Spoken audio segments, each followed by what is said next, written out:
Steve Forbes, come on in, please, the voice of reason. I think we're in an inflationary spiral, and that's what has me worried, because prices are changing, going up so fast that we feel anxious about it. I think it's real dangerous. What about you? It is, and this gets to something we all know: energy prices are going up. But what's not fully realized, especially by this administration, is there's going to be a shortage of energy. OPEC does not have much spare capacity left. They're almost at the end of their capacity, so they're not going to come to the rescue. And CapEx in this country is only 2/3 of what it was in the oil fields in 2019. That takes months, if not a year or two, to get back up to speed. So in the meantime, with China coming, having their economy come back, we face real shortages, which means higher prices, which means a slow or recessed economy. And I don't think this administration fully grasps just how dire the energy supply situation really is. In Europe, Stuart, natural gas is now over $30 versus $9 in the U.S.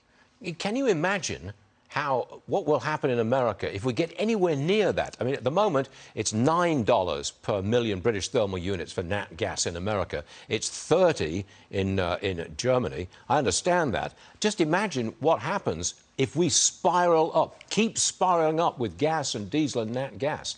I don't know what people are going to do, quite frankly.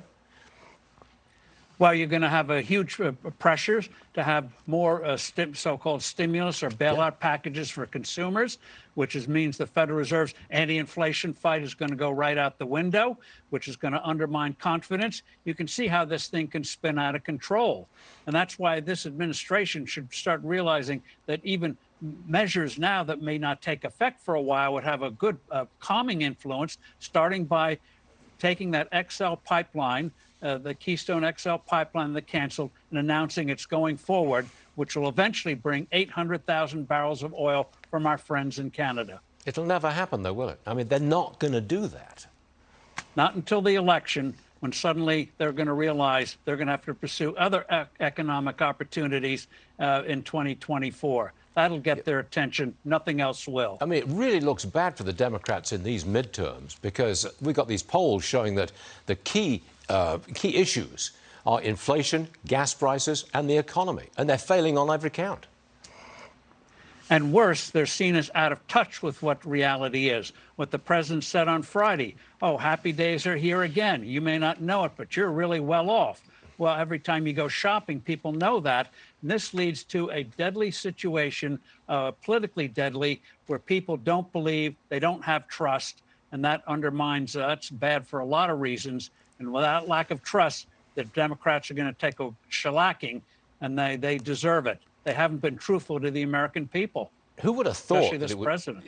Who would have thought they would go downhill so fast? 18 months ago, he walks into the White House, and 18 months later, he's in real political trouble. Who would have thought that? I didn't see that coming. Did you?